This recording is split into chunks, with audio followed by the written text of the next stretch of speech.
একটি মোরগ হঠাৎ আশ্রয় পেয়ে গেল বিরাট প্রাসাদের ছোট্ট এক কোণে। ভাঙা প্যাকিং বাক্সের গাদায় আরো দু তিনটি মুরগির সঙ্গে। আশ্রয় যদিও মিলল, উপযুক্ত আহার মিলল না। সুতীক্ষ্ণ চিৎকারে প্রতিবাদে জানিয়ে গলা ফাটালো সেই মোরগ ভোর থেকে সন্ধে পর্যন্ত। তবু সহানুভূতি জানালো না সেই বিরাট শক্ত ইমারত। তারপর শুরু হলো তার আস্তা করে আনাগোনা। আশ্চর্য, সেখানে প্রতিদিন মিলতে লাগলো ফেলে দেওয়া ভাত রুটির চমৎকার প্রচুর খাবার।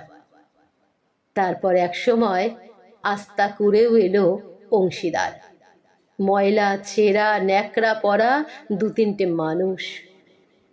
কাজে দুর্বলতর মোরগের খাবার গেল বন্ধ হয়ে। খাবার খাবার খানিকটা খাবার। অসহায় মোরগ খাবারের সন্ধানে বারবার চেষ্টা করল প্রাসাদে ঢুকতে। প্রত্যেকবারই তাড়া খেল প্রচণ্ড। ছোট্ট মোরগ ঘাড় উঁচু করে স্বপ্ন দেখে, প্রাসাদের ভেতর রাশি রাশি খাবার। তারপর সত্যি সে একদিন প্রাসাদে ঢুকতে পেল।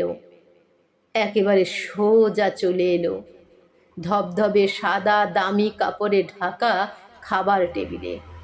অবশ্য খাবার খেতে নয়, খাবার হিসেবে।